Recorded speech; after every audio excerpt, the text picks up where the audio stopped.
Local sports from KYMA News 11. Welcome back, everybody. There was confusion yesterday after a briefing from the State Department spokesperson Ned Price causing the need for clarification. In his briefing, Price emphasized the importance of working closely with other countries so that any step the U.S. would take would have influence on Beijing as far as the Olympics are concerned. NBC's Janice Mackey-Freyer reports from Beijing.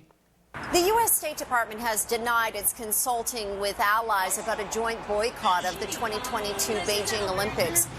Our position on the 2022 Olympics has not changed. We have not discussed and are not discussing any joint boycott with allies and partners. However, there are growing calls for the U.S. and other countries to back out of the Games because of concerns of human rights violations in China, in particular in Xinjiang. There was some confusion yesterday over a comment by a State Department spokesperson that was quickly clarified, saying that the U.S. is often consulting on issues of interest, and this is one of them. The Olympics has come under scrutiny because of China's repression of the Uyghurs, policies that President Biden has ventured to label genocide. Chinese officials today dismissed allegations of repression as lies and warned against politicizing sports.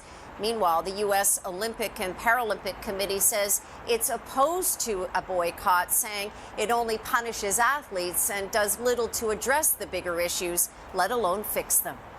Janice Mackey-Freyer, NBC News, Beijing.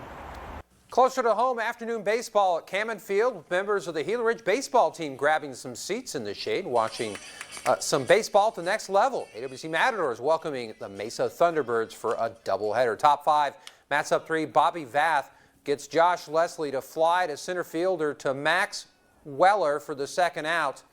Now 2 outs. Vath induces yet another fly ball taken care of by Weller yet again for the third out.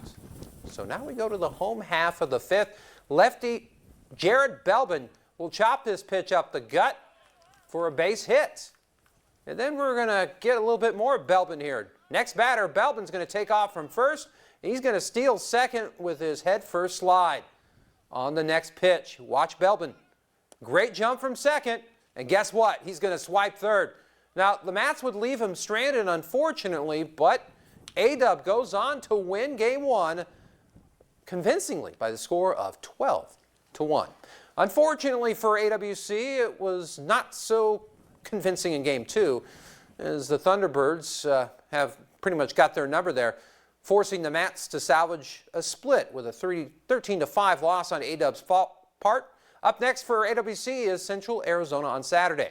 Now, even though the El Centro City Football Championship was canceled this week because of a positive COVID case in the Southwest program, the Central Spartans pulled together a replacement game. Tonight, the Spartans hosted Desert Hot Springs, and they would put on a clinic. Central star wideout Fernando Morales, this is one of the plays, scoring 3 touchdowns, while running back Carlos Gomez chipped in with another in the Spartans' 28-0 shutout win. The Spartans will close out their spring season next week up in Brawley for the annual Bell Game that will decide the fate for the Imperial Valley League title.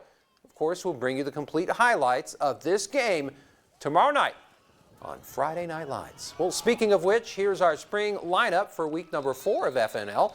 We have 3 contests, including an IVL battle as the Imperial Tigers take on the Calexico Bulldogs. We invite you to join Brando and myself for this week's episode. We certainly look forward to seeing you then. All right, we're done with this round of sports.